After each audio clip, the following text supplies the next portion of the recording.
Monsieur le Président de la République, la presse nationale et internationale brûle d'envie de vous rencontrer depuis plusieurs semaines. Et pour faire suite à cette demande, vous avez bien voulu vous prêter aux questions des journalistes qui ont préféré commencer par l'actualité du 7 décembre et aborder ensuite celle du 14 novembre. Merci. À nouveau, bonjour et merci pour votre présence. Je suis heureux de vous retrouver, surtout après la frayeur que nous avons tous eue il y a quelques jours. Vous savez, Dieu aime le Bénin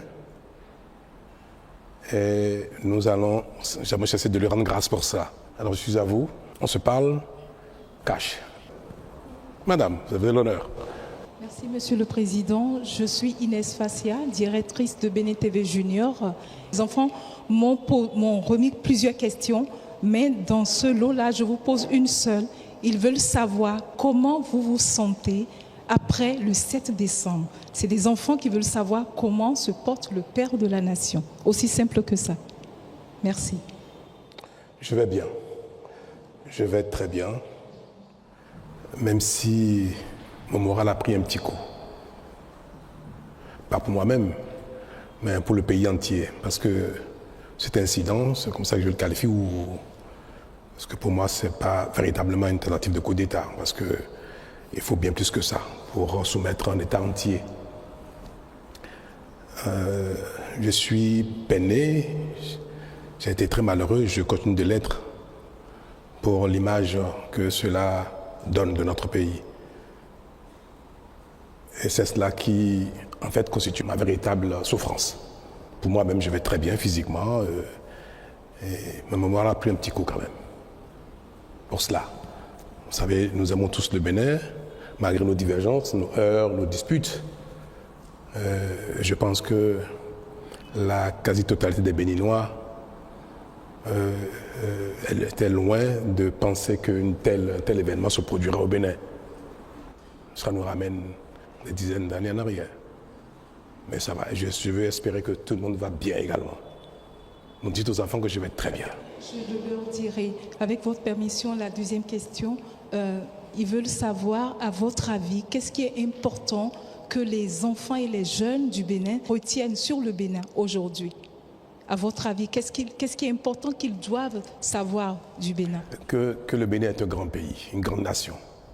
Qu'ils soient fiers de leur pays, que même les plus grands pays du monde peuvent subir des épreuves. Ce n'est pas parce que nous avons connu une épreuve douloureuse, rare, que cela remet en cause la grandeur de la nation béninoise. C'est notre capacité à réagir, à faire face à ce genre de défis, d'épreuves, qui fait de nous aussi un grand pays. Donc qu'ils soient fiers du Bénin. Merci Monsieur le Président. Je suis Aboubakar Takou, quotidien Le Béninois libéré et BLTV. Monsieur le Président, le coup d'État, heureusement, déjoué du 7 décembre dernier est l'œuvre d'un démembrement de la garde nationale, une essence que vous-même avez inspirée et créée. Et à ce qui paraît, cette garde nationale est l'essence la plus chouchoutée de notre armée nationale. Monsieur le Président, avec le recul, n'avez-vous pas un sentiment de regret d'avoir constaté que c'est plutôt les enfants de la bonne maman qui ont été à l'origine de cette trahison à l'encontre de la République? Je vous remercie. Non, je n'ai pas de regret du tout.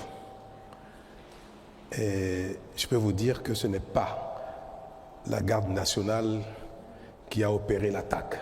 Non. Heureusement. Vous savez, dans toutes les communautés du monde, quelle que soit l'époque, il y a toujours des marginaux. On ne peut pas reprocher à la nation béninoise d'avoir en son sein quelques voyous, quelques crapules, quelques marginaux.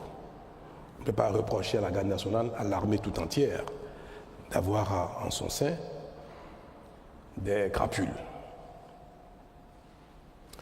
Alors, ce qui aurait peut-être permis de qualifier la garde nationale d'un corps en rébellion, c'est si nous avons pu avoir tout le commandement, ou une partie du commandement. ou du sous-commandement, ou bien une frange importante de l'unité. Mais ça n'a pas été le cas, heureusement. Et ceux qui ont opéré l'attaque n'étaient pas tous, sinon, dans leur grande majorité, ils ne relèvent pas de la garde nationale. Ce sont quelques soldats qui étaient en séjour dans le camp de Togbe pour des formations, pour des mises à niveau assurées par quelques formateurs de la garde nationale. Et je peux vous confirmer que l'armée béninoise tout entière, et notamment la garde nationale, elles ont été extraordinaires. Elles ont, dans les premières minutes, confirmé leur allégeance à l'État, au chef supérieur des armées, à leurs autorités, et ont engagé immédiatement des hommes pour venir au secours de l'État, pour venir porter main forte au mater les voyous. Nous avons reçu un détachement de la garde nationale elle-même qui est à Dessa, à Lada, et un détachement également de la caserne de Ouida. Toutes les autres casernes ont appelé le chef d'état-major général, ont appelé le commandant de la garde républicaine pour demander la conduite à tenir. Savoir s'il faut engager toutes les casernes vers Cotonou pour protéger les institutions, protéger le palais, la résidence du chef de l'État, ou bien si l'incident était maîtrisé. En tout cas, toutes les casernes, tout le recommandement, tout le sous-commandement a réagi dans les minutes qui ont suivi l'attaque. Et moi, ça m'a fait découvrir encore une fois que notre pays a franchi un palier. Vous savez, moi je n'appelle pas ça à la limite un coup d'État ou une tentative de coup d'État, c'est une attaque.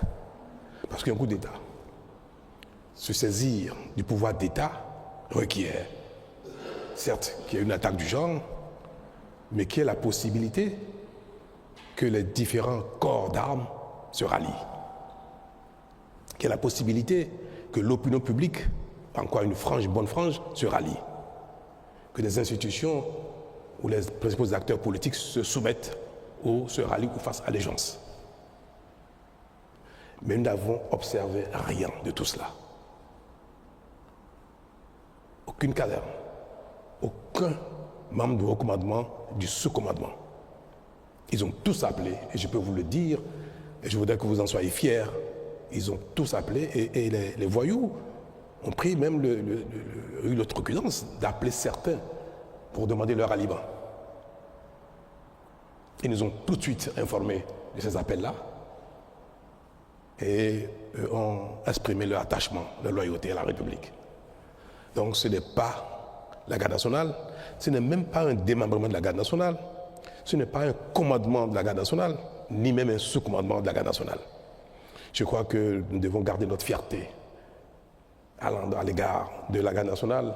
Et le 1er août prochain, je serai parmi vous, dans le public ou une partie de la tribune, j'aurai le bonheur, le plaisir, l'honneur de me lever et de les applaudir.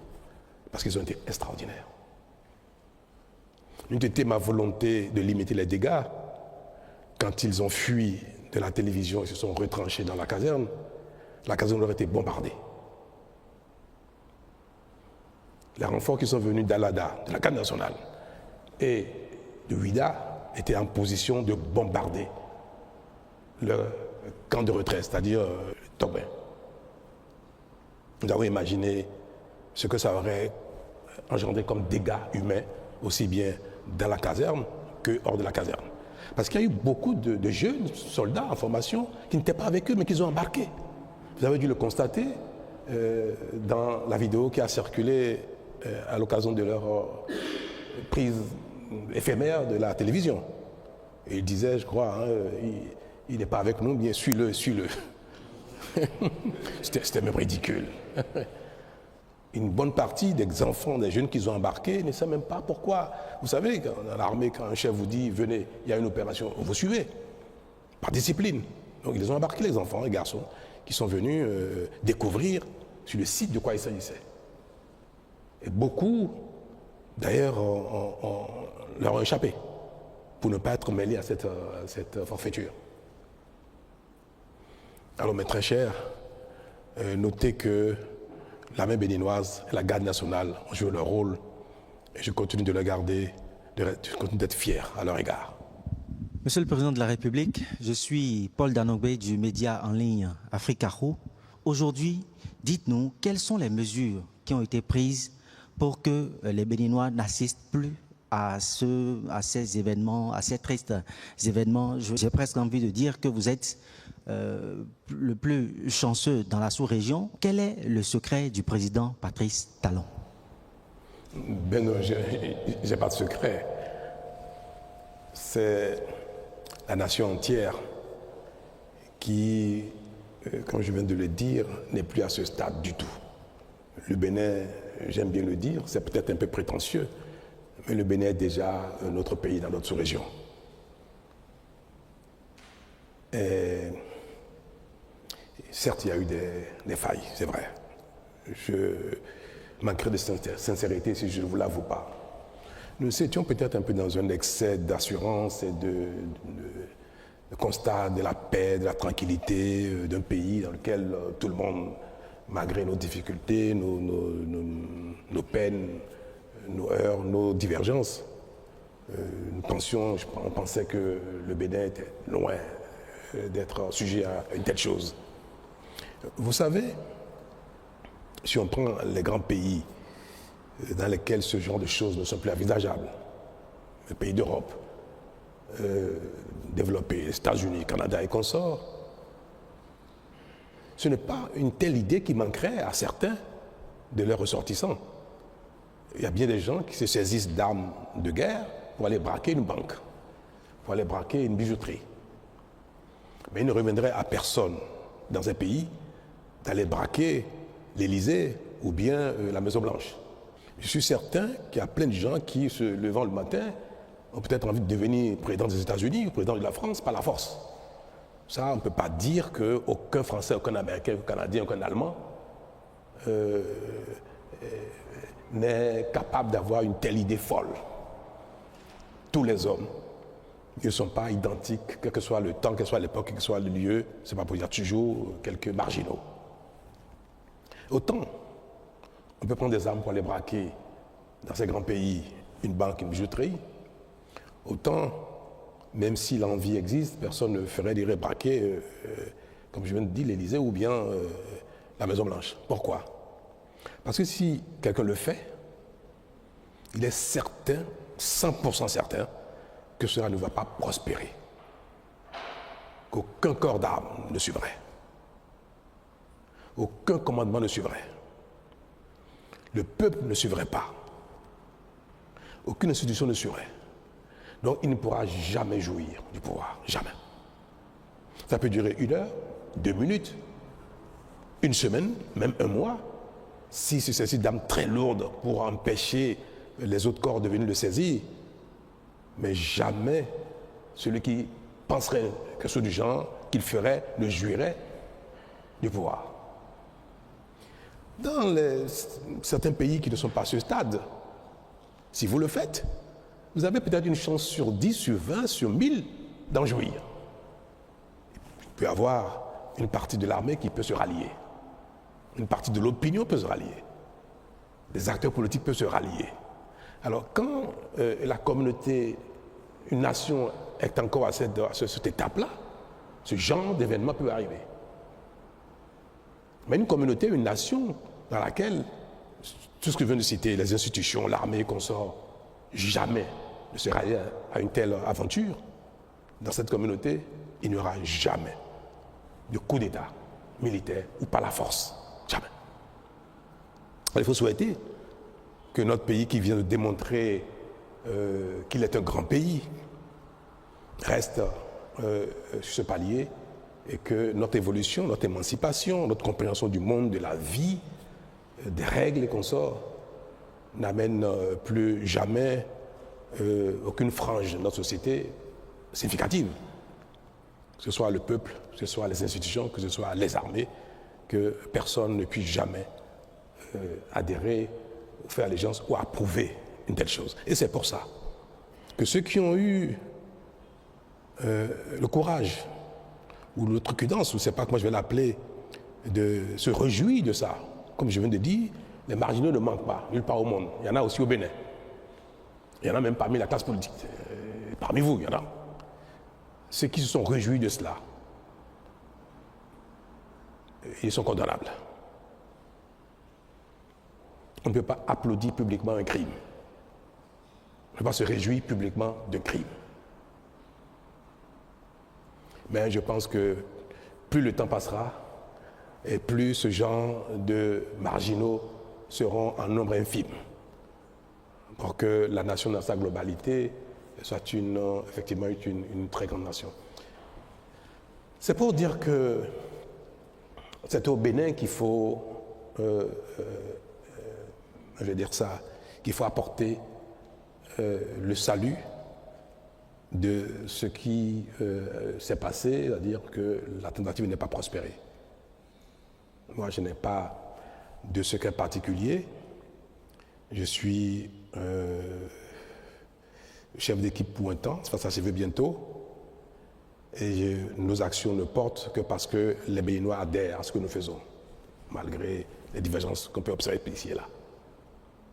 Nous ne pourrons pas dire qu'aucun Béninois n'aura jamais, plus jamais une telle idée, mais il ne faudrait pas que l'idée puisse prospérer à ce point. Même si très vite, nous avons eu le dessus. Ils ont été chassés de la maison, vaillamment. Même moi-même, j'ai pas eu peur d'être avec la garde républicaine, parce que je savais très bien que jamais cela ne prospérerait, que nous ferons face. Ils sont allés à la radio, on les a poursuivis, ils ont été délogés très vite de la radio, mais il y a eu un temps qui s'est écoulé entre le moment où ils ont été délogés et le moment où le ministre de l'Intérieur est venu s'exprimer.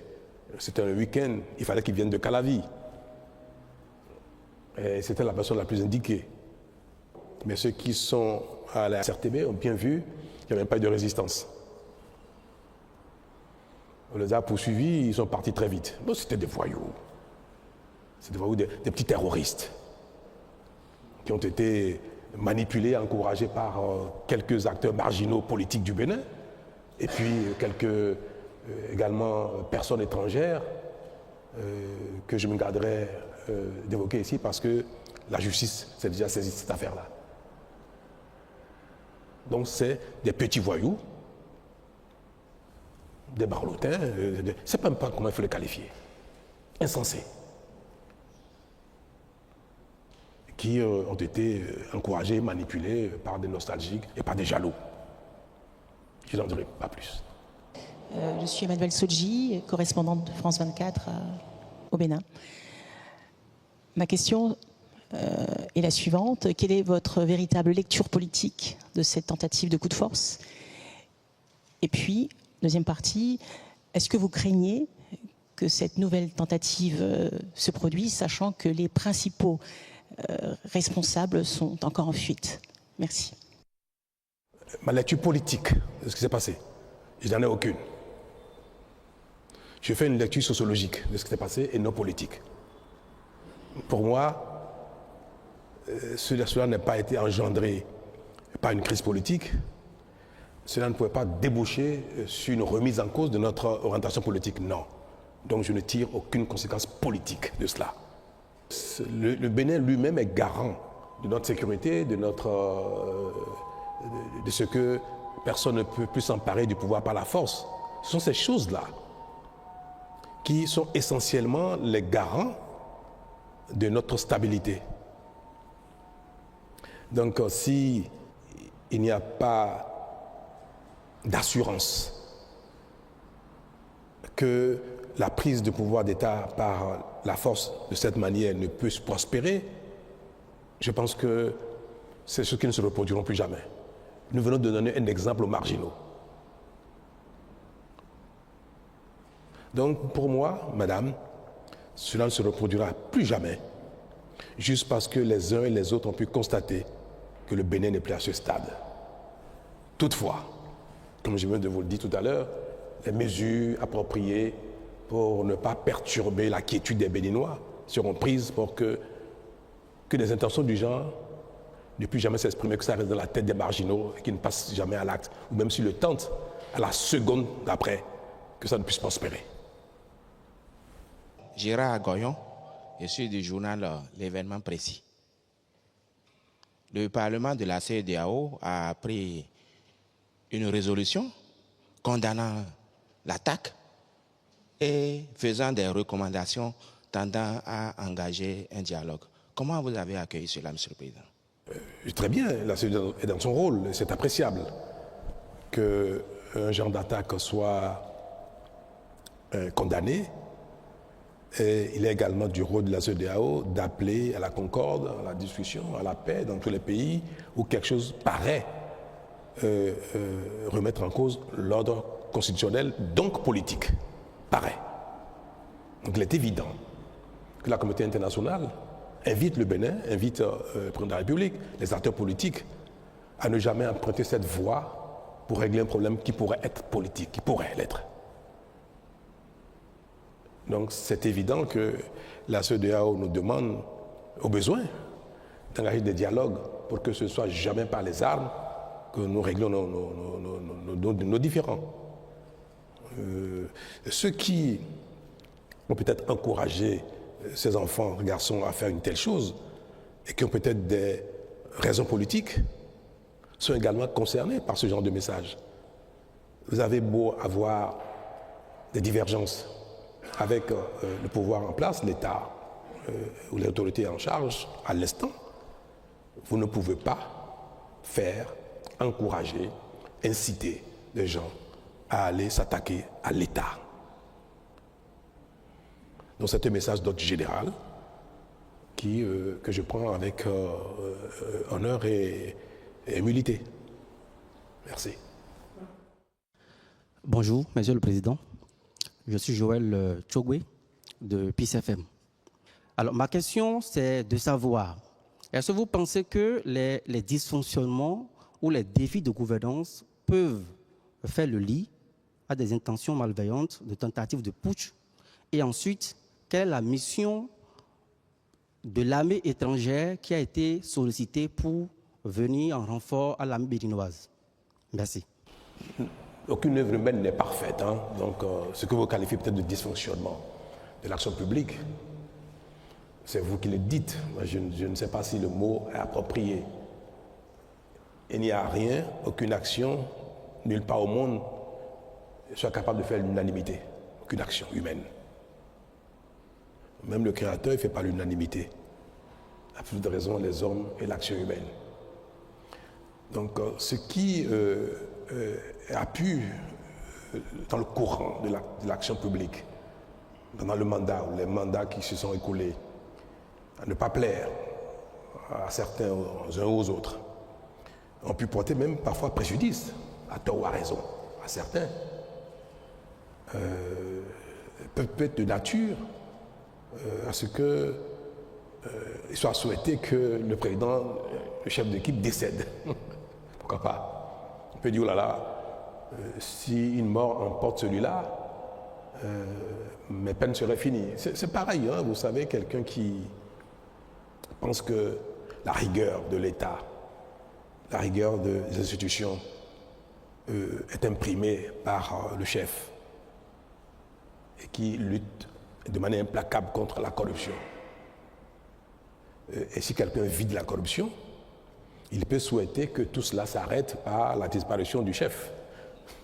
C'est humain, c'est humain. Donc pour moi, ce qui a pu se passer, même si des acteurs politiques que je qualifie de marginaux ont pu encourager les enfants, les garçons à le faire, je ne considère pas que cela est lié à une dérive de l'action publique, de l'État, dérive de l'autorité en charge de notre destin commun pendant l'instant actuel, que cela soit lié à un dysfonctionnement. Je ne sais pas ce qui serait ce dysfonctionnement-là, donc je ne fais pas cette lecture, comme je viens de le dire. Alors, pour ce qui est de l'intervention de l'armée de l'air du Nigeria, c'est un peu vers midi qu'après avoir analysé la situation, en discussion avec les responsables militaires, le patron de la garde républicaine, le chef d'état-major général qui était en France, qui a dirigé les opérations de loin et qui s'apprêtait à prendre le vol et venir à Cotonou. C'est après avoir échangé avec eux que nous avons décidé de faire appel à une frappe, à un pays susceptible de nous aider à faire une frappe chirurgicale. Parce qu'ils se sont retranchés à Togben avec des armes lourdes, avec des blindés. On avait neutralisé un des blindés devant la télévision nationale, mais ils sont retournés dans la caserne avec des blindés. Vous savez, dos au mur, ils peuvent encore faire des bêtises.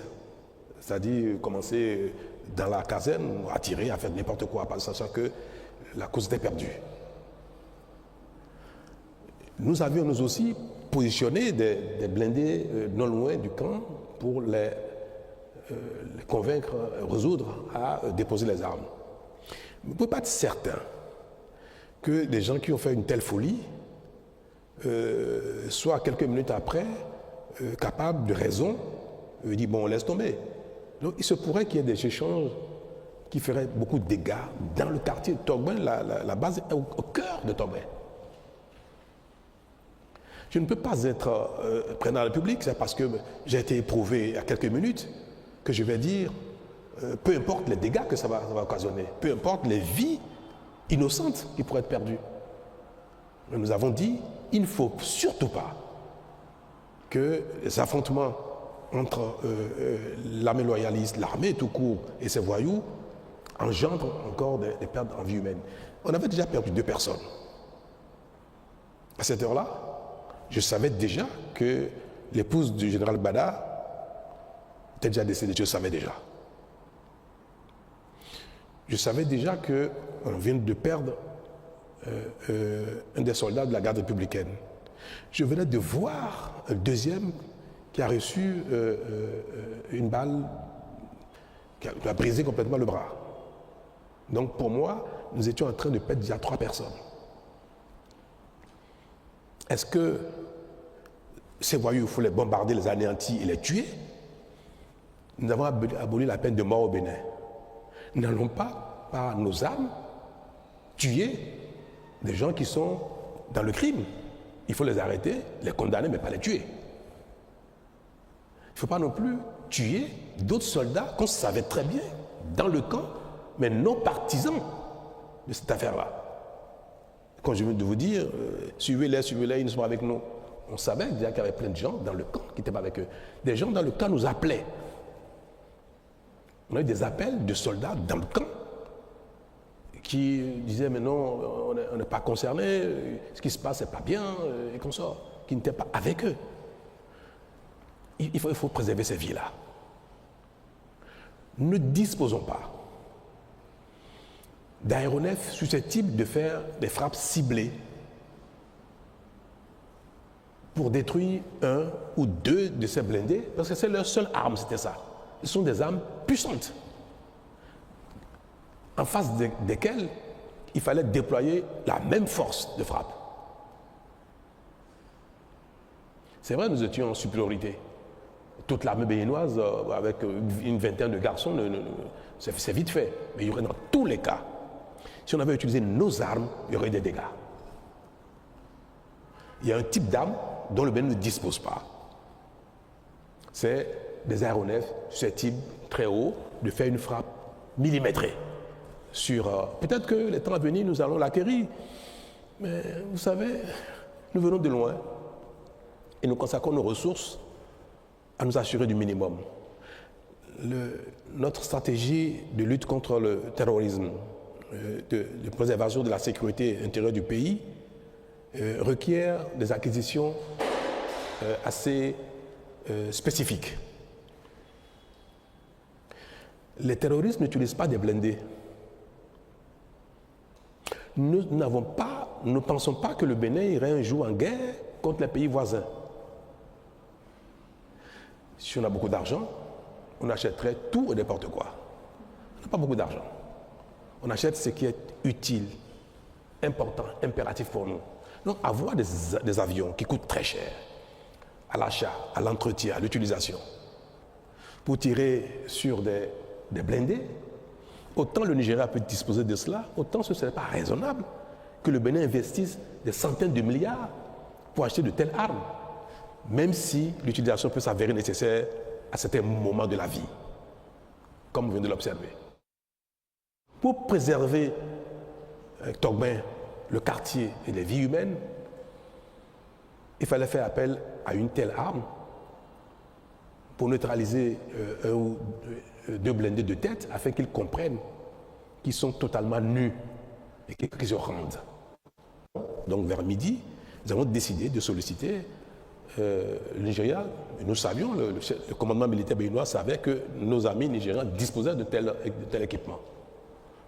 On leur a fait appel via la CEDEAO, via le président Tinubu lui-même en personne, et nous avons opéré les formalités nécessaires dans la journée pour que ce soit une intervention qui se fasse dans le cadre de la CEDEAO, normée, bien précis, et nous avons dit dans quel cadre nous voulons le faire, et nous avons rassuré même les Nigérians que cela éviterait beaucoup de pertes en vie humaine.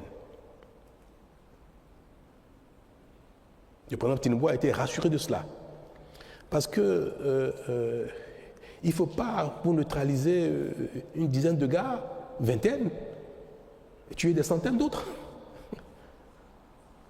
Donc c'est exclusivement à cet effet que nous avons sollicité les appareils qui sont venus opérer.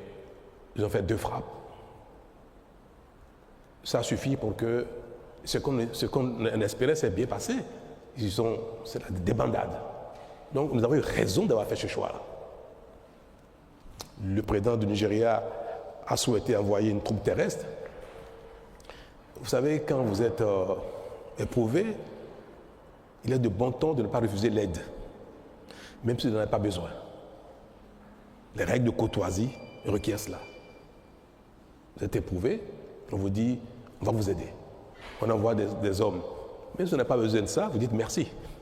Donc on a reçu les troupes terrestres qui sont arrivées vers minuit, 1h du matin, alors qu'on n'a pas besoin de ça. J'étais déjà passé à la télé moi-même, dire que les Béninois pouvaient vaquer à leur occupation le soir même. Pourtant, l'armée nigériane est venue par voie de terre à minuit. Nous avons installé. Ça montre que la coopération fonctionne bien une fois de plus. Tout cela montre bien que on peut toujours compter sur la coopération internationale si il y a besoin. Bonjour Monsieur le Président, Ozias Sonovo de Bénin TV. Merci de nous avoir assuré sur le maintien et la préservation du pacte républicain qu'on salue aujourd'hui. Cependant, le pays a reçu un coup pour son image. Tigri et son escouade rapprochée sont toujours en fuite. Permettez d'insister sur la question d'Emmanuel Sodji. Est-ce que vous redoutez une nouvelle tentative et est-ce qu'on peut savoir où il se terre si vous ne pouvez pas pour le moment nous parler des complicités du voisinage? Où est-ce qu'il se terre? Moi, je ne crains pas une récidive de la chose. Et même si ça devait se faire, soyez tranquille, peut-être personne ne le saura parce que ça n'ira pas à ce point-là. C'est vrai, ils sont en fuite et c'est vrai que nous voulions qu'ils déposent des armes, qu'ils se rendent. Et pour ne rien vous cacher, à un moment donné, nous avons eu Tigri au téléphone. Le patron de la garde républicaine lui a parlé au téléphone. Il lui a dit, garçon, c'est une folie ce que tu fais. Rends-toi, dépose des armes. Il a dit, ah non, il ne faut pas sous-estimer ma capacité de nuisance, c'est pas ce qu'il a dit. Non, mais nous voyons que vous voulez nous bombarder.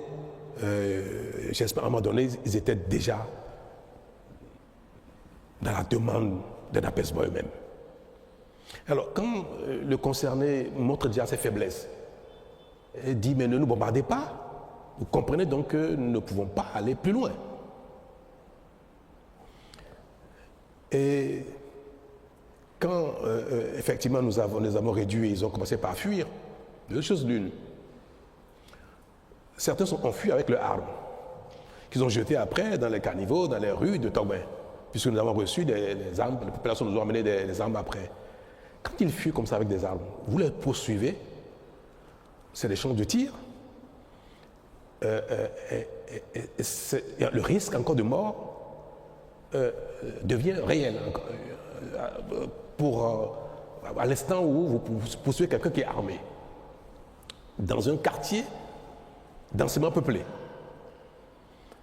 Nous aurions pu, si on avait donné le feu vert aux hommes de la poursuite, de tirer sur eux, quand ils ont commencé à faire le mur, quand certains sont mis en civil, certains sont mis en civil et sont sortis du camp sur des motos.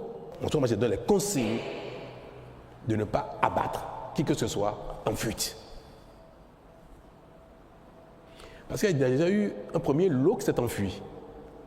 Quand ils sont arrivés dans le camp, Tigri lui-même est parti du camp en civil et en voiture. Il a abandonné les garçons, il a quitté il est sorti du camp.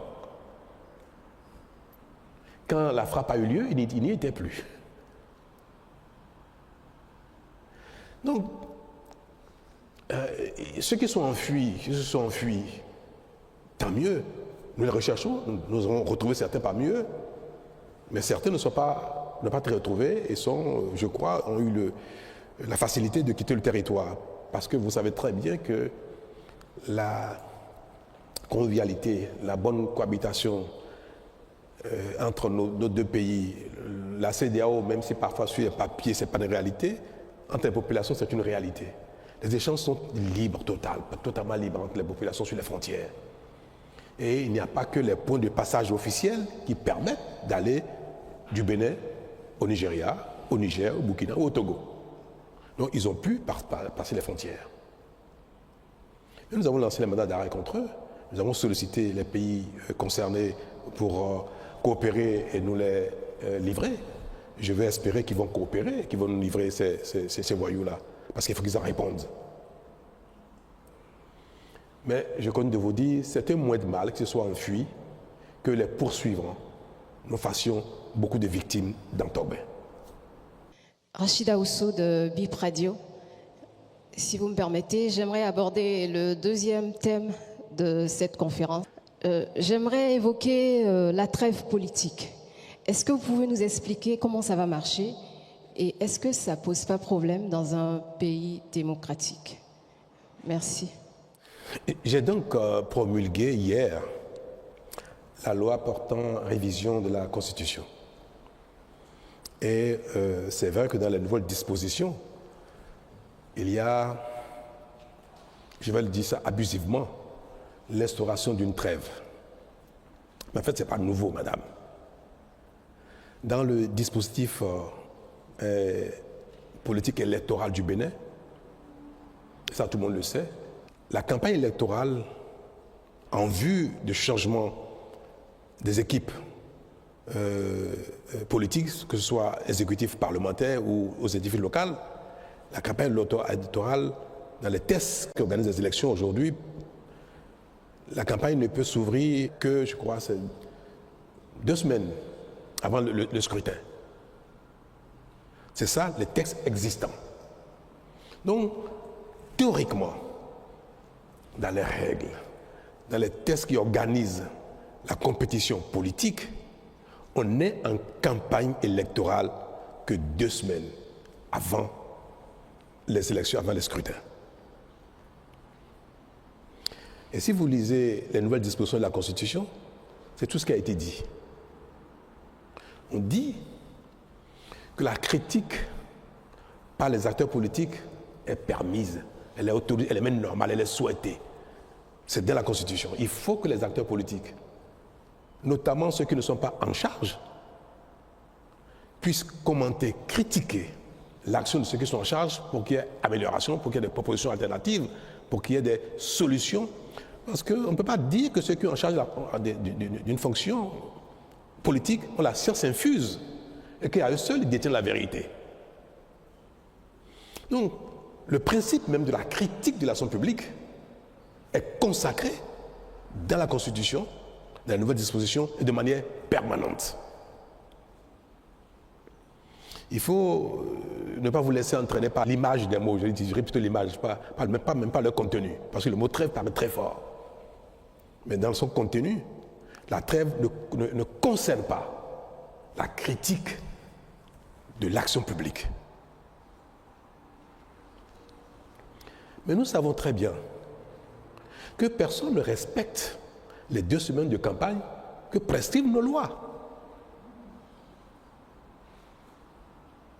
Et c'est pour ça que nous avons voulu mettre le doigt là-dessus. Utiliser un mot fort pour interpeller les consciences, pour dire qu'on ne peut pas être en campagne toute l'année, tout un mandat durant.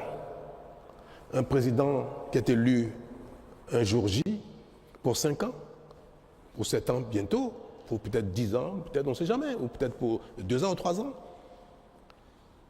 Nous sommes dans un modèle d'élection générale.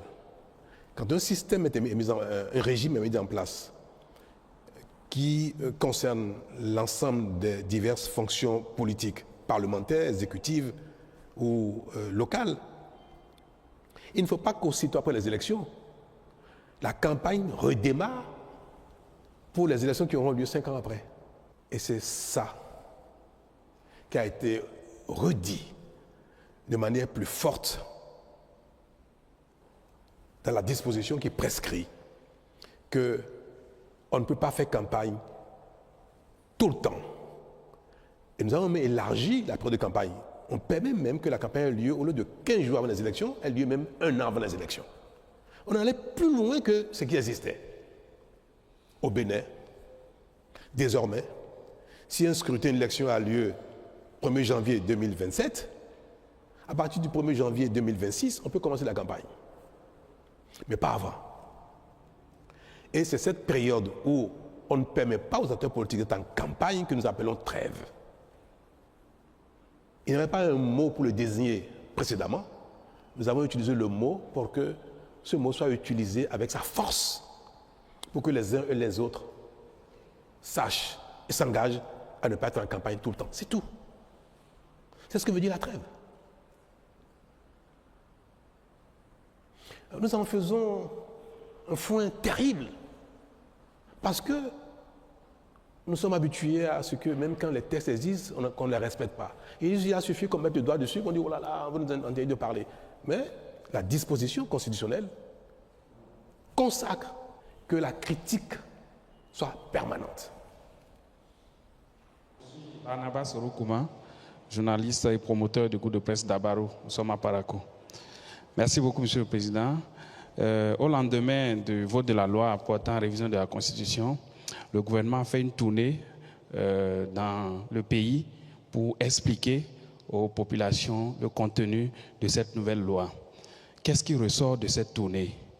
Est-ce que ce sont les rapports qui vous ont été faits qui ont permis à ce que plus tard vous promulguez finalement cette loi? Je vous remercie. Moi, j'ai été consulté par les partis politiques.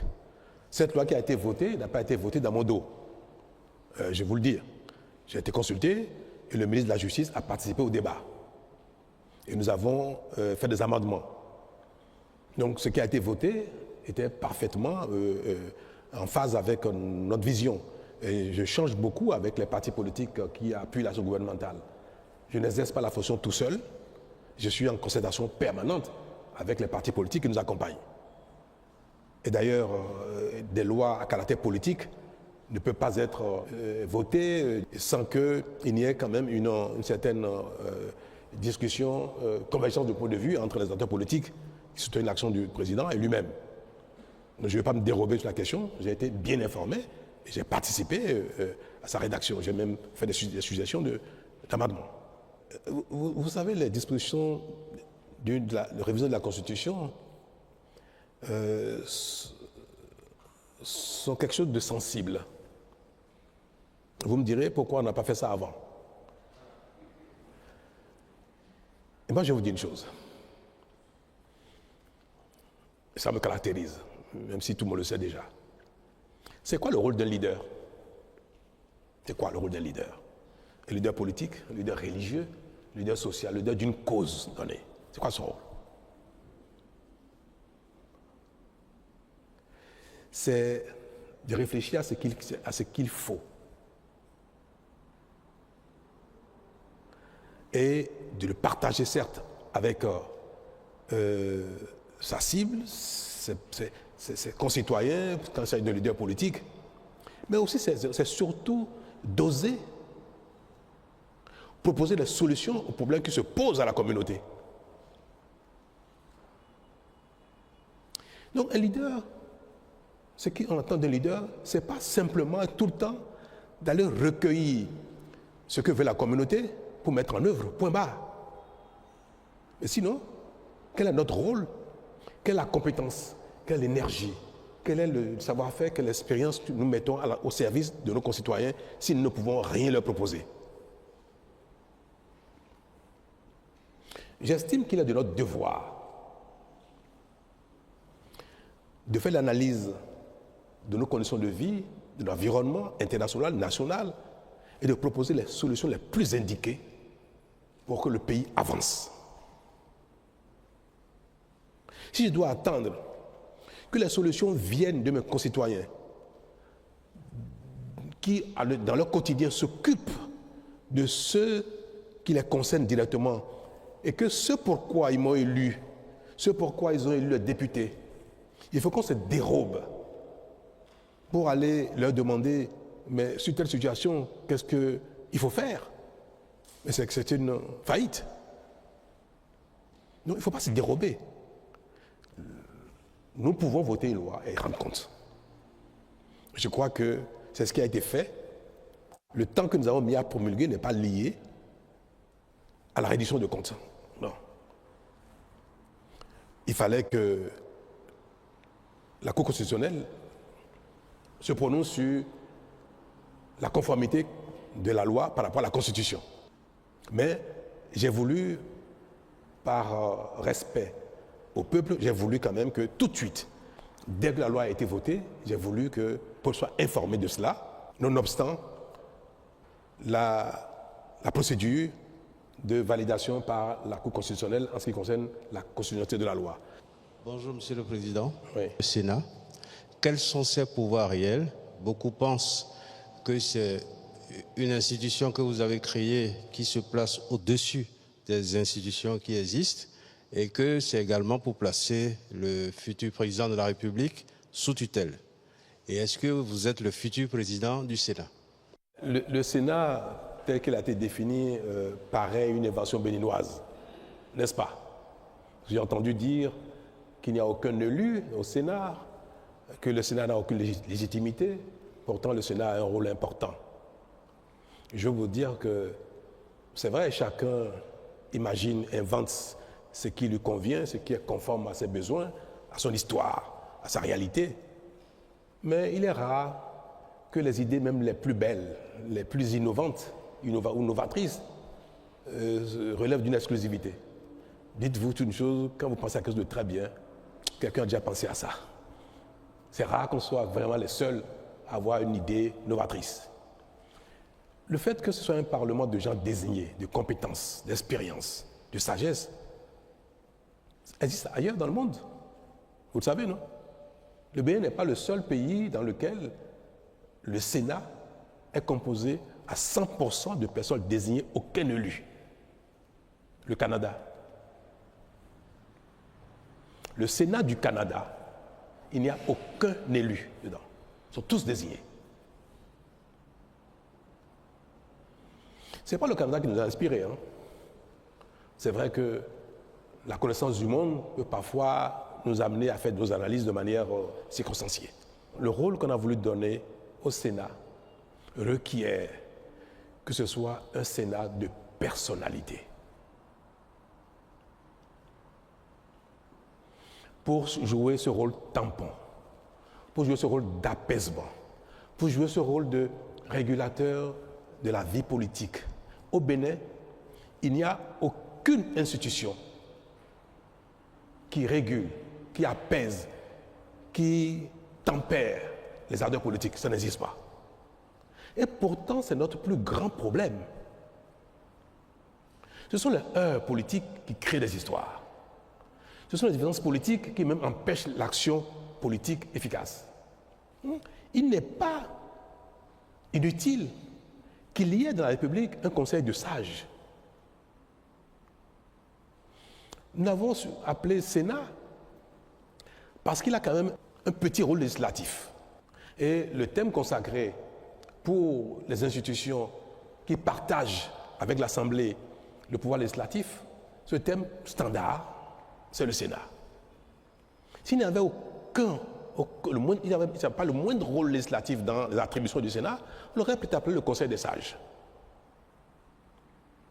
Mais tel qu'on l'a défini, le Sénat a également un autre rôle législatif parce qu'il y avait un vide dans le dispositif béninois, dans la Constitution en ce qui concerne les divergences entre le Parlement et le gouvernement. Vous savez, au Bénin,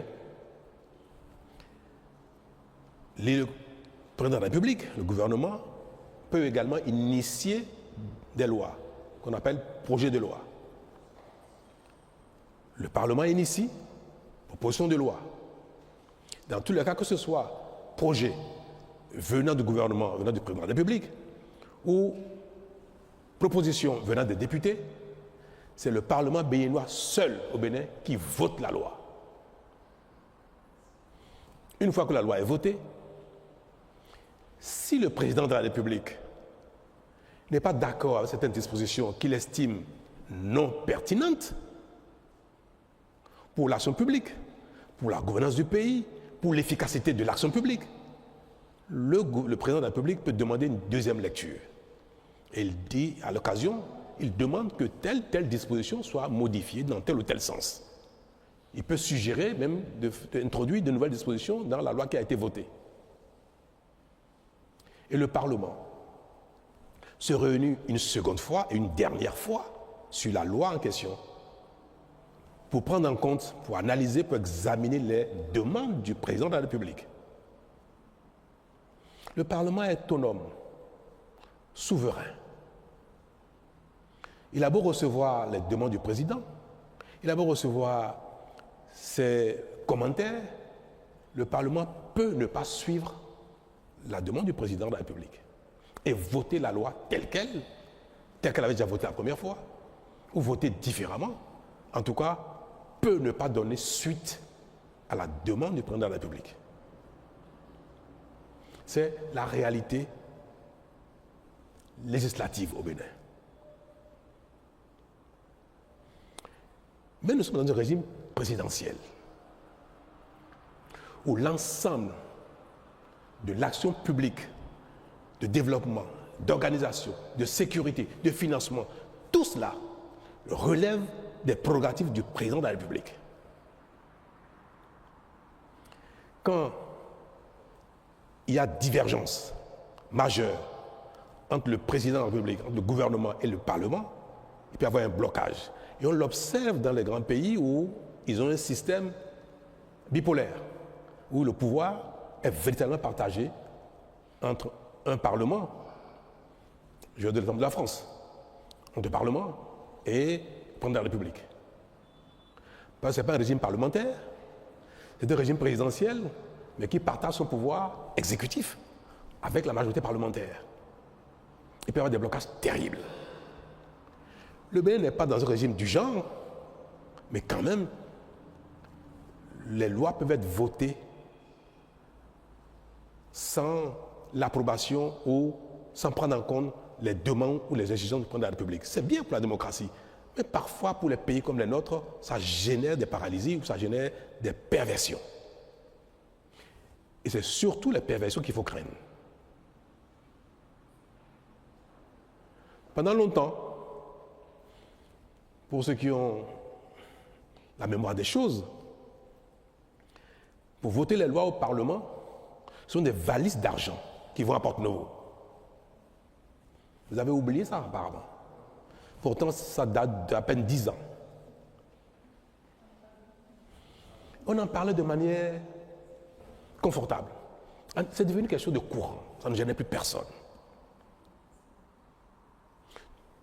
les lois, toutes les lois pratiquement, en tout cas les lois majeures, notamment si c'est une proposition de loi venant du gouvernement, il faut payer avant que le Parlement ne vote. C'est une proposition de loi dans laquelle le président ou le gouvernement a un intérêt particulier sur une disposition particulière. Elle a beau être pertinente, s'il ne paye pas, ce ne sera pas voté. Les valises d'argent circulaient entre Cotonou et Porto-Novo. Tout le monde le savait, ça.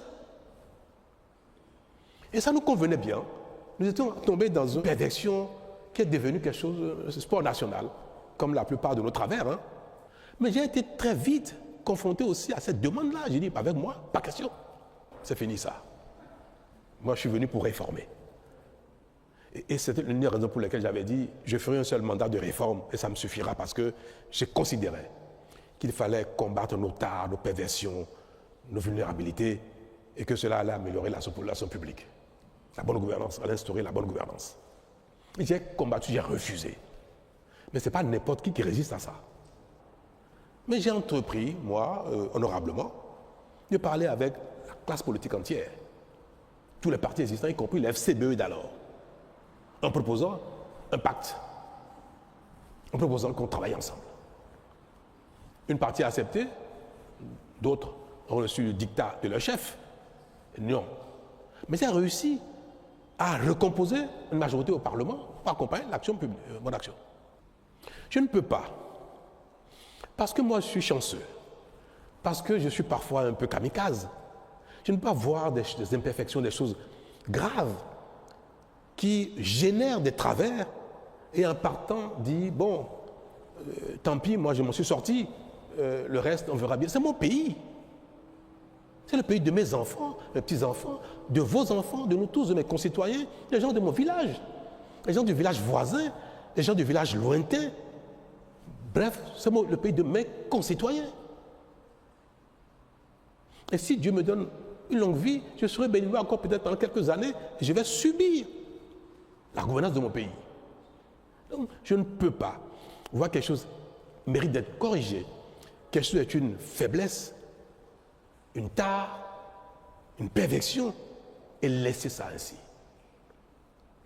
C'est pour ça qu'on a suggéré qu'il y ait un organe qui soit capable d'arbitrer entre le président de la République et le Parlement en cas de blocage, au cas où une loi serait votée par le Parlement. Le président de la République demande une deuxième lecture. Le Parlement ne tient pas compte de la demande du président. Donc, il y a deux positions. Et cela peut être une loi importante. C'est vrai que les lois de finances, la Constitution a prévu les voies et moyens pour contourner les blocages. Mais il y a plein d'autres lois qui sont d'importance pour la République et qui parfois font l'objet donc de blocages entre le Parlement et le gouvernement.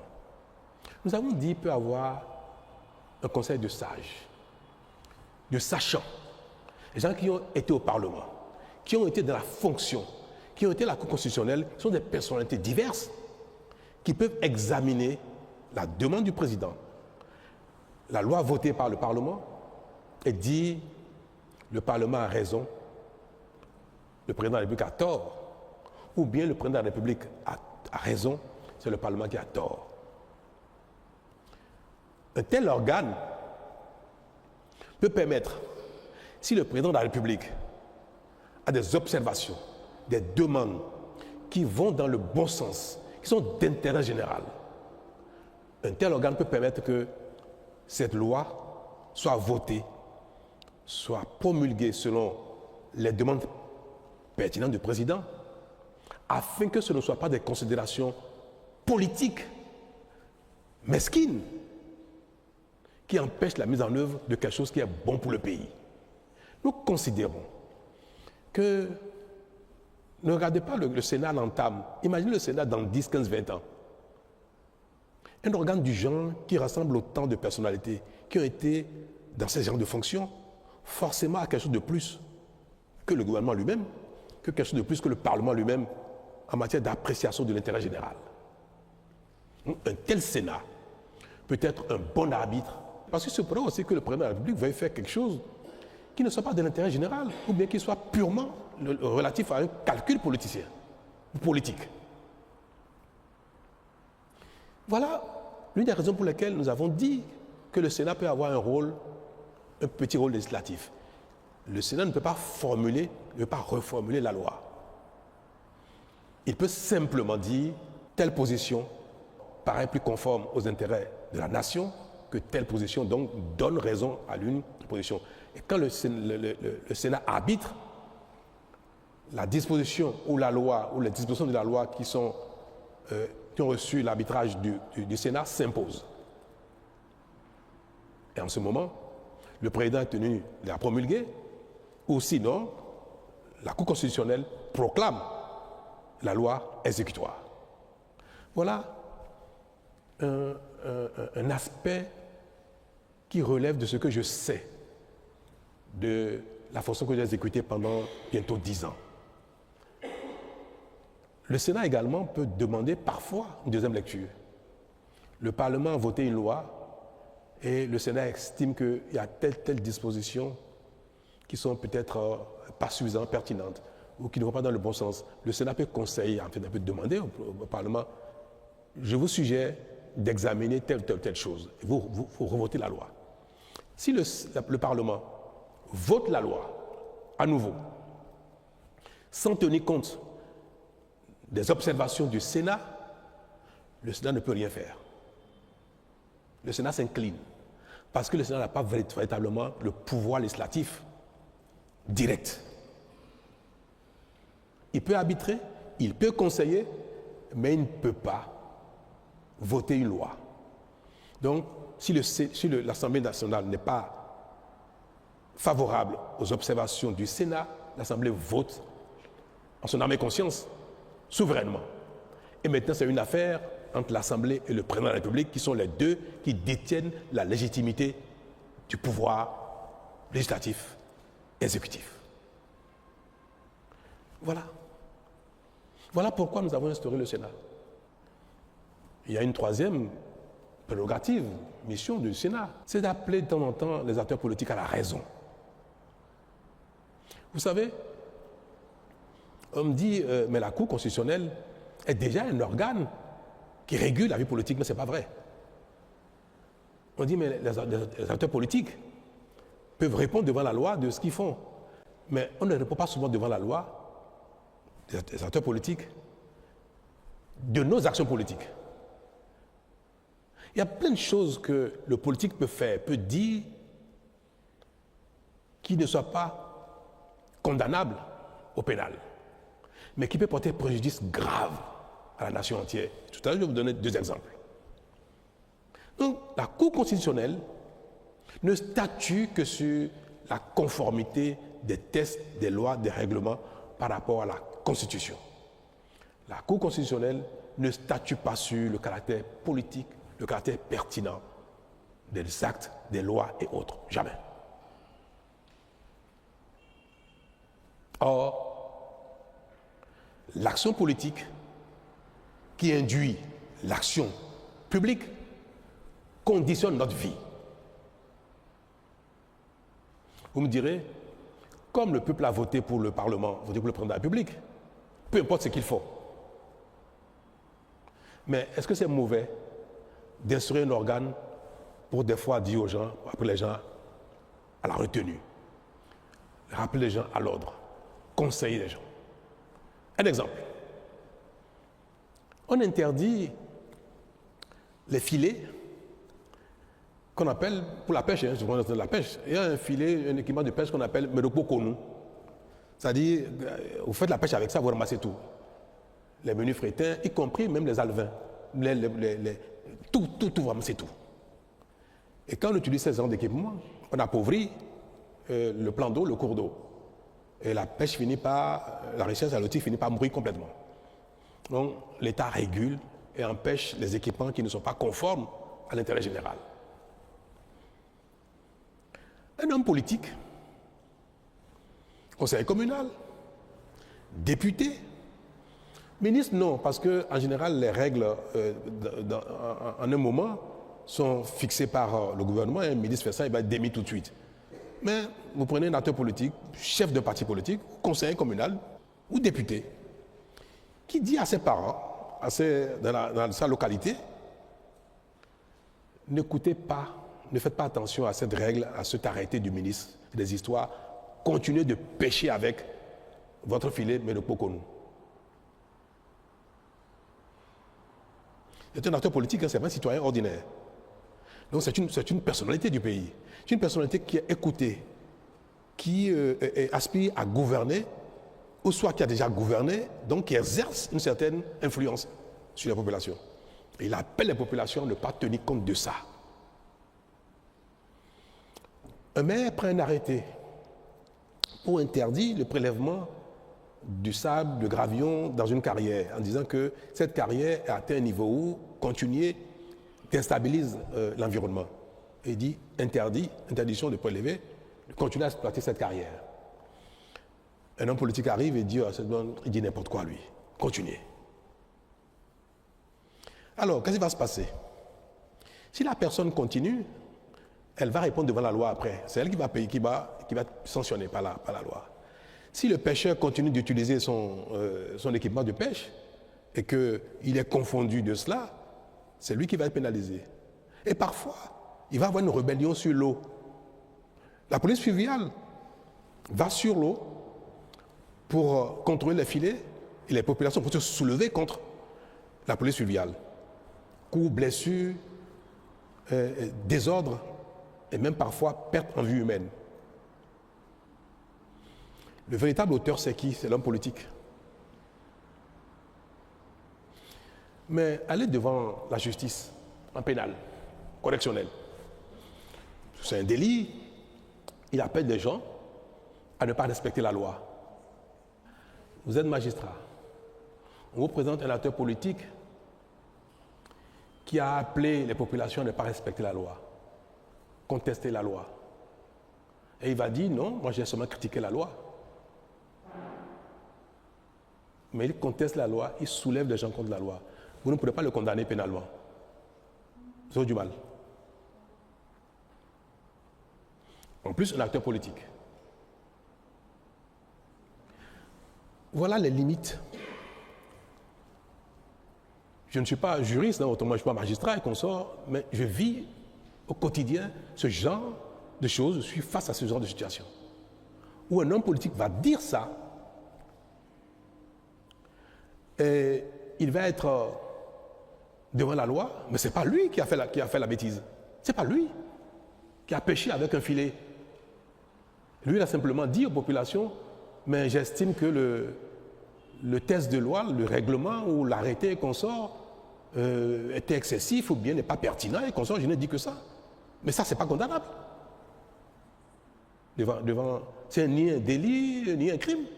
Il faut que les juges aillent très loin pour aller trouver la culpabilité pénale d'un tel comportement politique. Et ça fait des dégâts énormes dans nos communautés. Il y a des choses que le citoyen lambda peut dire. Tant qu'il n'a pas un frein, il n'a pas commis un délit, il peut continuer de le dire. Parce qu'on n'arrête pas les gens, on ne poursuit pas les gens juste parce qu'ils disent cette loi-là, moi je ne vais pas la respecter. Un citoyen le dit ça, on ne le fera rien du tout. Il conteste la loi alors qu'il n'a pas le droit. On n'a pas le droit de contester les tests, les règlements, les lois de la République. On peut les critiquer, mais on ne peut pas les contester.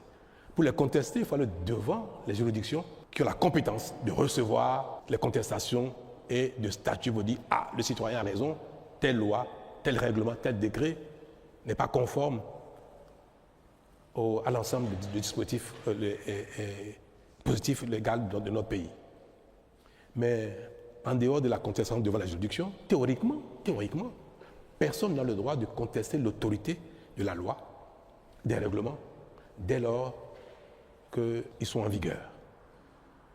Donc, que les citoyens, même si on ne doit pas le faire, qu'ils contestent l'autorité de la loi et des règlements, on ne peut pas mettre les gens en prison pour ça. Mais qu'un acteur politique, une personnalité politique, qui a de l'influence, qui aspire à gouverner, qui a même déjà gouverné, fasse de telles choses, Ce n'est pas pénalement qu'il faut régler ça, il faut régler ça politiquement, il faut l'appeler à la raison. Il faut qu'il y ait parfois, un observatoire pour dire tel ou tel, ce que vous faites pour un politique, pour un chef de parti, pour un ministre, pour un député, pour un conseiller communal, ce n'est pas bien parce que vous remettez en cause l'ordre global. Le Sénat a aussi ce rôle-là, de pouvoir interpeller les acteurs politiques sur des choses qui sont contraires à l'intérêt général, qui sont contraires à la sécurité, qui sont contraires à la paix. Quand un homme politique dit « Moi, je vais appeler les miens, ils vont venir si vous allez vous affronter sur le terrain ».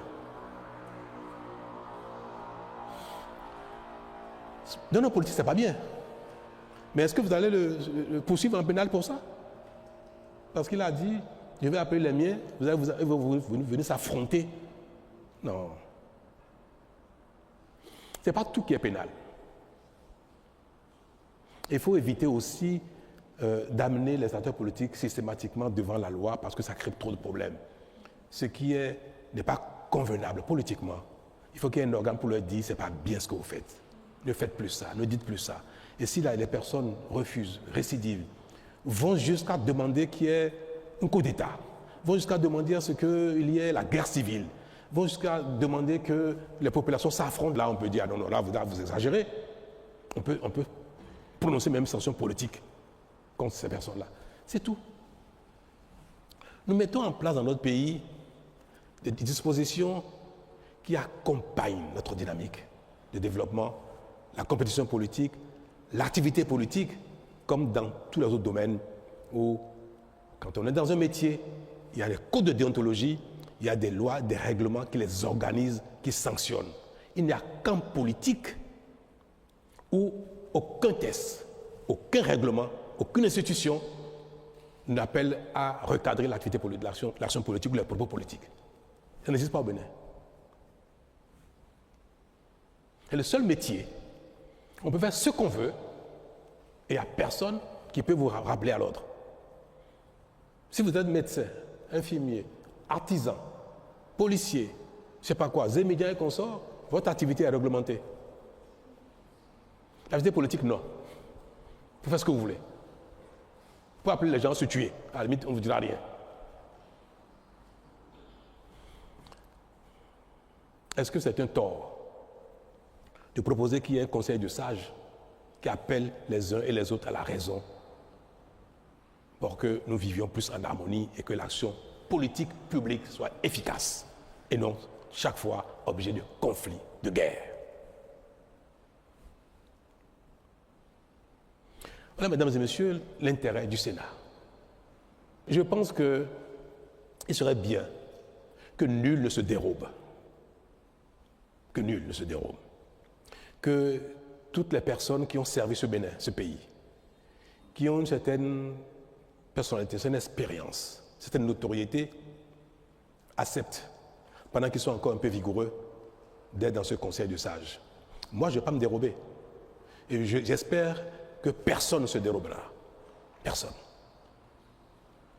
Ce n'est pas très contraignant d'être dans ce conseil, dans ce Sénat, pour donner son opinion, pour apprécier ce que font les uns les autres, pour conseiller et pour apaiser, pour servir de tampon.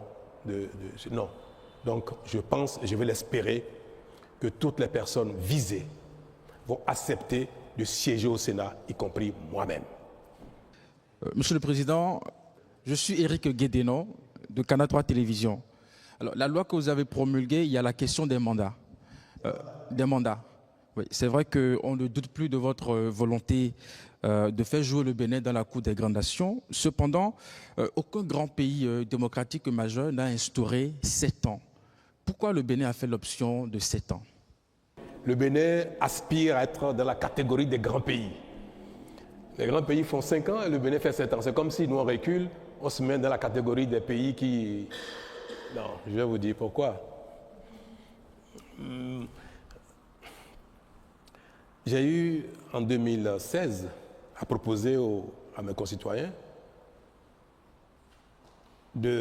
qu'on instaure un mandat un peu plus long que 5 ans, mais un mandat unique.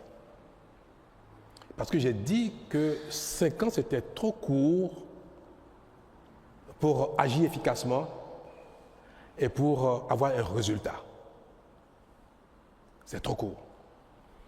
Mais j'ai dit que la quête d'un second mandat pervertit l'action courante. Parce qu'on a les yeux rivés sur le second mandat et on est un peu même populiste. C'est pour ça que j'ai proposé les 2 choses. Rallonger le mandat pour avoir un temps plus long pour l'efficacité de l'action publique, mais un seul mandat pour ne pas être conditionné par le besoin de renouvellement. 10 ans après, ayant été dans la charge, je peux vous dire que je suis plus que jamais convaincu que 5 ans, c'est trop court. Surtout, si ce n'est pas un mandat unique. C'est un paradoxe, hein, ça paraît. Surtout si ce n'est pas un mandat unique, 5 ans est trop court. Parce que celui qui est élu pour un premier mandat, s'il est un homme politique, il voudrait forcément un second mandat. La vocation politique ne s'exprime pas seulement pour exercer la charge de la fonction une seule fois. Et vous le savez tout très bien, la plupart des acteurs politiques qui postulent pour être président de la République, ils voudraient bien faire le nombre de mandats qu'il faut, 2, 3 ou 4 si possible. Donc le fait de vouloir un second mandat requiert que le premier ait un bilan. Si vous faites un premier mandat qui n'a pas de bilan, vous ne pouvez pas solliciter de vos concitoyens de vous reconduire dans la charge. Mais comment on fait pour avoir un bilan visible au bout de 5 ans? On ne fait que des choses visibles en apparence, mais qui manquent souvent de profondeur, de qualité. Une telle situation pousse les gouvernants, le président de la République, les régimes, dans la précipitation. Et tout ce qui est fait est bâclé. Sans études, sans compte expertise, sans donner le temps qu'il faut aux entreprises pour exercer, quand c'est des travaux, que c'est une réforme, tout ce qui relève de l'action publique est fait de la précipitation. Parce qu'on veut, au bout de 2 ou 3 ans, avoir un résultat visible.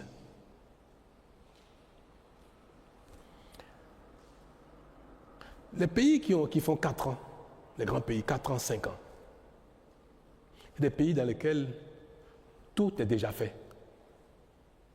On va prendre l'exemple des États-Unis qui font 4 ans. L'exemple de la France qui est passé de 7 ans en 5 ans. Mais quand vous écoutez les attentes des populations aux États-Unis, en Allemagne, en Italie, en France, c'est quoi l'attente des populations? Quelle est leur demande face aux acteurs politiques? Quand vous écoutez l'offre politique des acteurs politiques italiens, espagnols, français, canadiens, américains, quand vous écoutez leur offre politique, de quoi ils parlent? Vous n'entendrez jamais les populations françaises, américaines ou italiennes demander de l'eau à leurs acteurs politiques. Il nous faut de l'eau, jamais. Qui a déjà entendu ça une fois dans les réclamations des populations en France ou aux États-Unis? Jamais. Vous n'entendez jamais demander de l'électricité. Ils ne demandent jamais la route. Ils ne demandent jamais les hôpitaux. Ils ne demandent jamais les écoles. Même pas les universités. Peut-être des centres de recherche. Pourquoi? Parce que l'eau, ils l'ont déjà depuis longtemps. La route, ils l'ont depuis longtemps.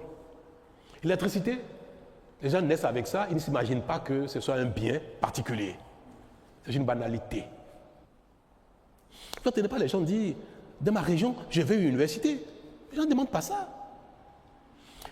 Les populations vont dire, nous voulons lutter contre l'immigration. Pour qui on va voter pour qu'il combatte l'immigration?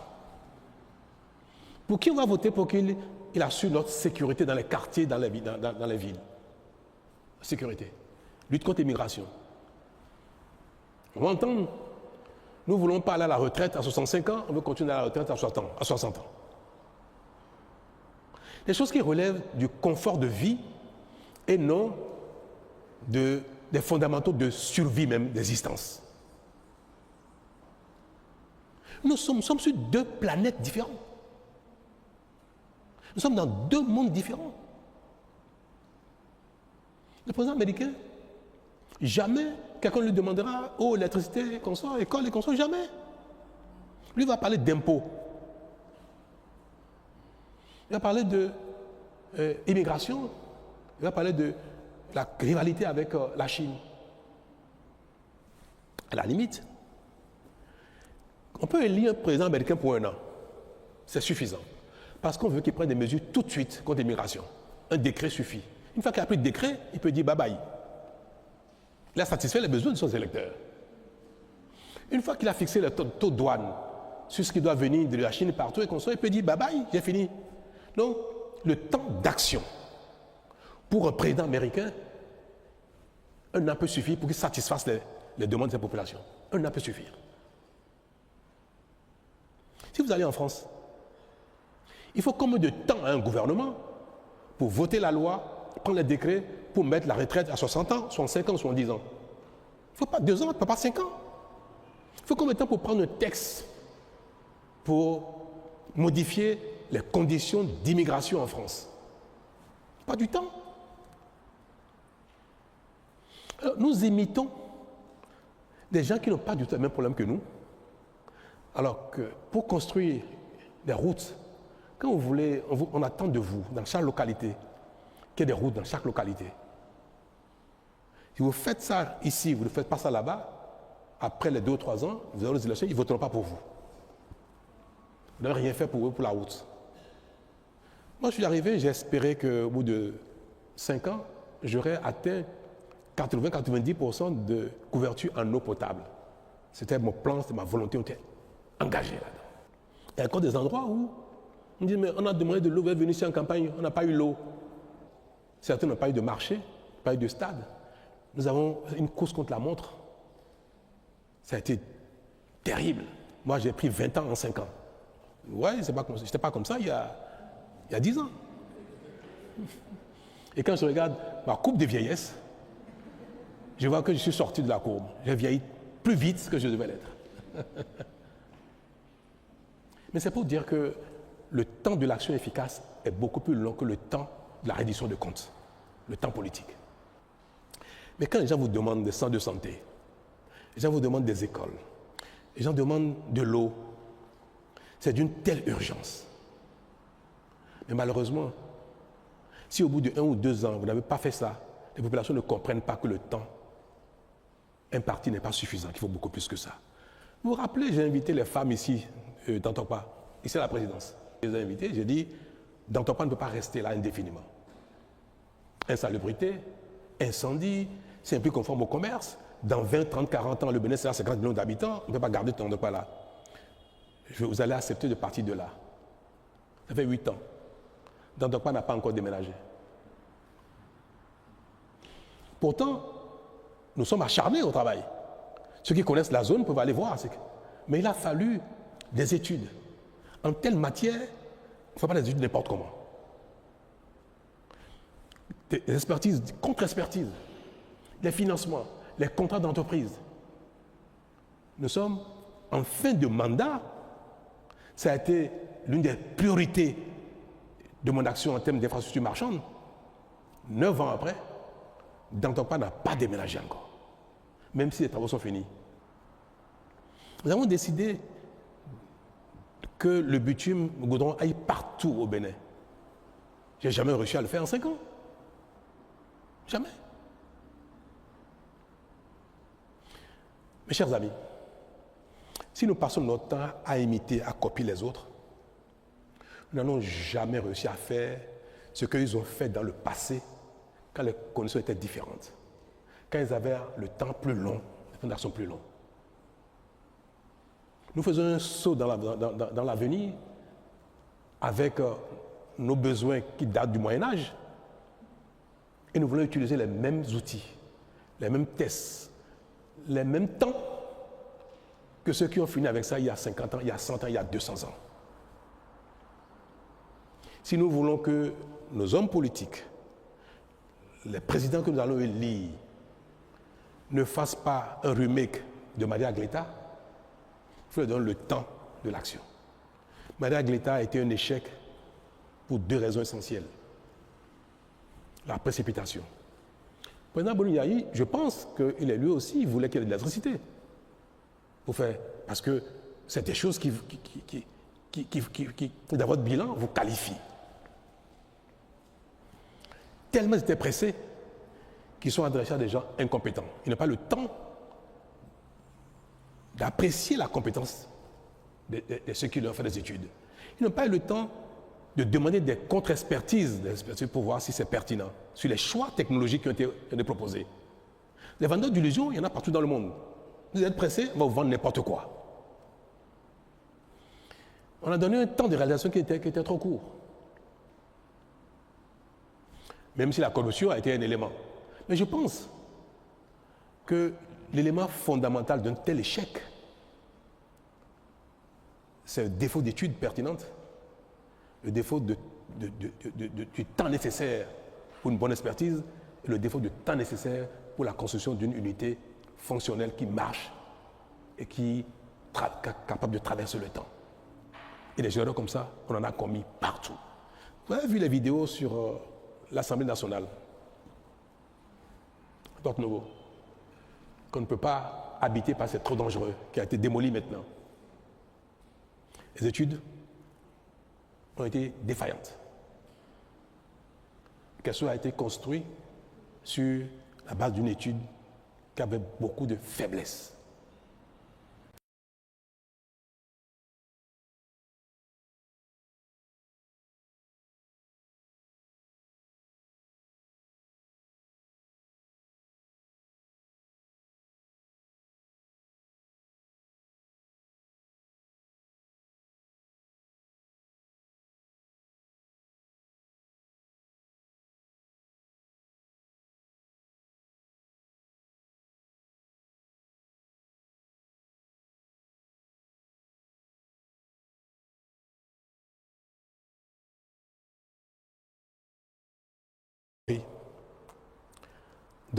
Donner 7 ans à un régime est un temps moyen suffisant pour avoir des résultats. Quand on regarde le minimum de temps requis pour la plupart de ce qui relève de nos besoins, des besoins de nos populations.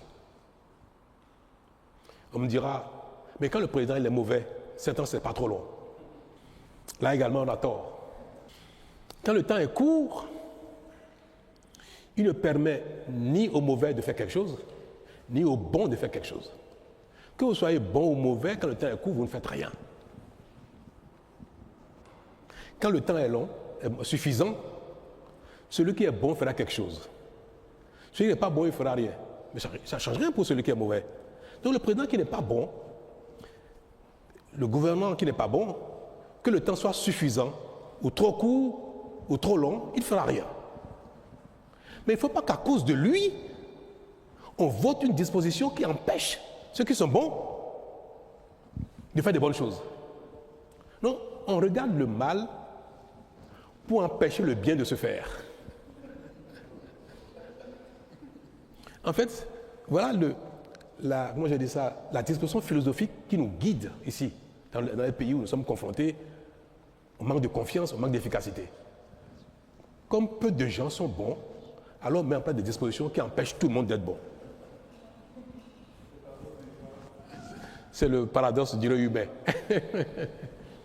Non, donc, c'est pas parce que de temps en temps, la communauté aura des présidents qui ne sont pas bons, qui ne sont pas efficaces, qui ne sont pas pertinents, qui n'ont pas de bonne vision. Ce n'est pas pour ça qu'il faut considérer que jamais il n'y aura de bons présidents et en conséquence, on met des tests en place qui ne donneront jamais la possibilité à quelqu'un de bien inspiré de faire des choses pour satisfaire nos besoins.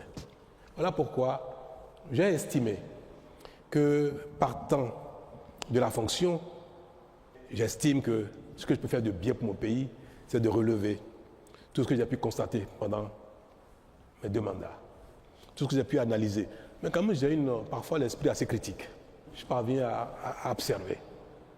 Donc, Mais tout ce qu'il faut comme solution pour transformer l'essai, pour que le Bénin aille plus loin, plus vite, plus efficacement, plus durablement pour les temps à venir, je me suis permis de dire, voilà, de ce que j'ai pu observer, ce qui nous permettra de transformer l'essai. Ne peut pas avoir été dans cette fonction pendant 10 ans et parti sans laisser quelques indications pour ceux qui vont nous succéder. Ce n'était pas à mon profit. Ce sera au profit de personne, ce sera au profit du Bénin. Merci, Monsieur le Président. Agapit Maforican de la télévision privée commerciale et Télé Bénin. Monsieur le Président, je voudrais juste rebondir sur les 7 ans toujours, mais concernant les maires et les députés. Cette fois-ci, 7 ans renouvelables une seule fois. Pour le Président, c'est limité. Une fois, ça peut se comprendre. Pourquoi pour les élus locaux et pour les députés, ce n'est pas limité. Merci, Monsieur le Président. Le fait de limiter le nombre de mandats pour des élus qui ne sont pas dans l'exécutif, parce qu'on aura appliqué le même principe qu'on a adopté pour le président de la République, était une erreur pour ces 2 raisons suivantes. Nous sommes dans un régime présidentiel. L'action publique est exercée par le président de la République. Tout ce que vient de dire, le bilan, le temps d'action, l'efficacité dans le rôle, l'énergie qu'il faut pour mettre tout ça en œuvre, c'est requis pour le président de la République, mais ce n'est pas requis pour un député. Est-ce qu'on est d'accord? Donc nous sommes en fait dans 2 champs différents de compétences, 2 champs d'exigence, 2 champs de disponibilité différents. Ce qui justifie qu'un président de la République ne pas rester longtemps parce qu'il va s'écléroser, il va se fatiguer, sa vision, il va rester enfermé dedans, il ne va pas pouvoir faire les corrections qu'il faut, il est dans l'action. Et pour ça, il ne faut pas qu'un homme s'éternise au pouvoir. Mais par contre, le député le plus efficace, qui va avoir le plus de pertinence dans l'action parlementaire, c'est le député qui a de l'expérience. Et on peut l'observer. Les parlementaires sont plus pertinents dans les analyses, dans les suggestions, dans les propositions, dans les analyses comparées, quand ils ont de la matière, quand ils ont de l'expérience. Donc, on prive le pays de ce que les gens ont pu capitaliser comme expérience politique et qui est requis dans l'action parlementaire, qui est requis dans l'action législative. Voilà une raison suffisante pour dire qu'on a appliqué les critères de prendre la République aux autres alors que ce n'est pas du tout la même chose. La deuxième raison, c'est la démotivation que cela peut générer dans l'animation de la vie politique et dans l'appartenance au parti politique. Celui qui ne peut plus être un élu, il est démotivé, il n'est plus engagé, il n'est plus actif. Est-ce qu'il faut systématiquement qu'il y ait un renouvellement systématique des acteurs politiques ou bien il faut qu'il y ait un renouvellement mérité? Est-ce que c'est parce que d'autres attendent? Il faut nécessairement dire ceux qui ont déjà été acteurs politiques quitter la scène que les autres montrent. C'est une façon d'amener, de faire la promotion, non pas par le mérite politique, mais pas simplement le principe de renouvellement systématique. Ce n'est pas en toute chose dans la vie que le renouvellement systématique est un bienfait, est pertinent. Il y a bien de domaines dans la vie où il ne faut pas renouveler les gens de manière systématique. Un médecin qui a capté de l'expérience, vous dites qu'il est trop vieux, dès que quelqu'un sort de l'école, il faut qu'il le remplace. Si on fait ça, on va tuer la qualité de la médecine. Vous direz que comparaison n'a pas raison, mais je peux vous dire que si on veut que les partis politiques se renforcent, restent dans la durée, concourent à la stabilité politique, concourent à la continuité de l'action publique, il faut que ce soit les populations qui décident pour qui ils vont voter. Il faut que ce soit les partis politiques qui décident de qui va monter de rang, de cran, de palier en raison de son intelligence, de son génie, de son engagement de son militantisme et de ses mérites, au lieu de rendre cela systématique. On a fait une erreur. J'estime que celui qui est bien né doit pouvoir corriger ses erreurs sans qu'on ne lui répète 2 fois. Merci, Monsieur le Président de la République. Franck Aounon de Canal 3. Alors, je voudrais savoir quel est le contenu de la critique qui est consacrée par la Constitution. Qu'est-ce qu'on y met concrètement? Merci. On n'y met rien du tout. La critique, c'est la critique. Seulement que la Constitution recommande aux acteurs politiques, notamment ceux qui ne sont pas en charge à un moment T, leur recommande qu'en critiquant, de proposer des solutions. Si vous dites que quelque chose n'est pas bon, vous êtes un acteur politique. Parce que c'est facile de dire, vous prenez un test pour organiser la pêche, ce que vous avez dit n'est pas bien. Vous ne voulez plus qu'il y ait des filets de tel type, vous avez pris un règlement, un arrêté pour le faire, ce n'est pas bon pour telle raison. Voilà plutôt la solution qui permet de régler le problème de non-approvisionnement de nos cours d'eau. Mais si vous dites que ce n'est pas bon, point bas, ne faites pas ça, la population ne fait pas, ce n'est pas bon, ce n'est pas, pour un acteur politique, ce n'est pas bien. D'autant que nous voulons que par la Constitution, on veut réserver aux acteurs politiques la gouvernance du pays. On les privilégie. On dit, ce sont les partis politiques.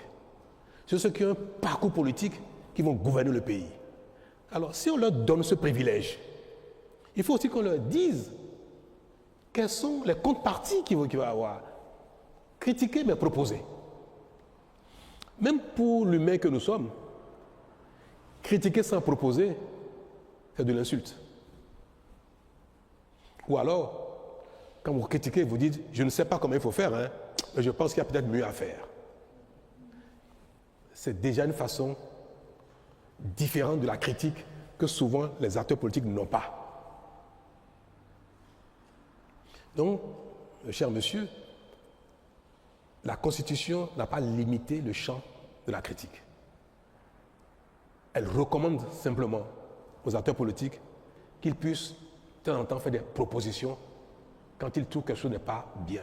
Et recommande également à l'exécutif de mettre en place un cadre de concertation avec les acteurs politiques d'opposition pour que ceux-ci n'aient pas que la rue, n'aient pas que les médias pour leur proposer des alternatives à leur choix d'action publique.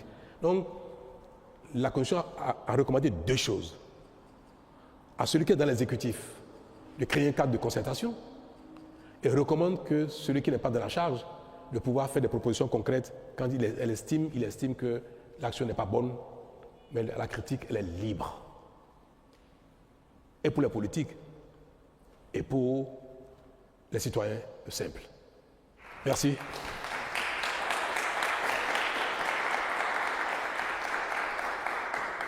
Je voudrais, avant de vous adresser mes vœux de manière formelle, vous souhaiter une bonne année, vous des médias et de la presse. Le Bénin fait son chemin. Nous allons souhaiter que 2026 nous apporte davantage que les années passées. Bonne santé à tous, du métier, et qu'il y ait un peu plus de ralice.